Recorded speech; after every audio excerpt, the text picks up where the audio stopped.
Today's hijacking in Egypt and last week's terror attacks in Brussels bringing terror back to the forefront in the 2016 election. Will policy changes create a more secure America or divide the population? Joining us now is Republican Muslim Coalition President and founder Saba Ahmed. Saba, thanks very much for joining us this morning. Sure. Thank you for having me. Let's talk about the Muslim vote right here. Where is it going into the 2016 election?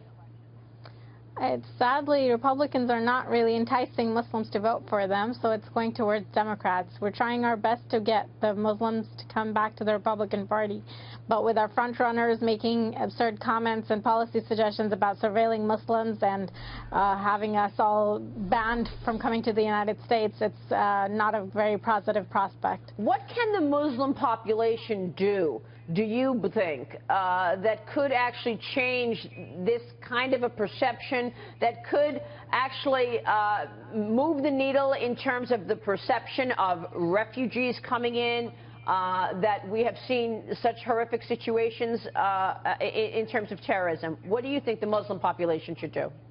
Well, Muslims are in the best position to help with the national security problems. We are first on the line of defense who understand the ideology and can help refute it.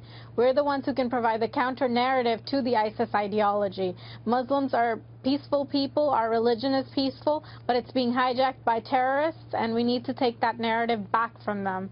And we look forward to helping Republicans, Democrats alike in the national security realm. And we hope that Muslim Americans will be the face of America going forward. I'm really glad you said this. I'm really glad you said this, Saba. And Dagan, I want to get your take on this, because have we seen enough high-profile Muslims coming out and denouncing this?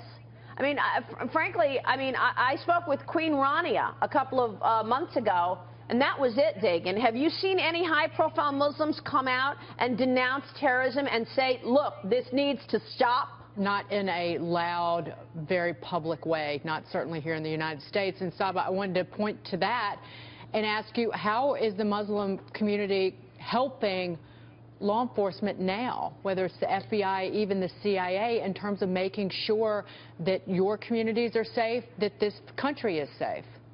Sure, of course. We regularly partner with law enforcement here in Washington, D.C. and in a lot of major U.S. cities. But exactly, I've been condemning the terror attacks from day one. A lot of Muslim community organizations do speak out, but our voices are obviously not as loud as they should be. And we hope to make them louder. And we strongly, as Americans, are concerned about the security situation, because we're the first ones who get affected, not just by the other extremist Muslims, but just in general with the backlash that we get to face after a terror attack. So we hope to help with the national security situation and do strongly condemn it in the strongest possible words. All right, Saba, good to talk with you. We so appreciate your time this morning. Thanks very much. Saba Ahmed joining us there. Up next.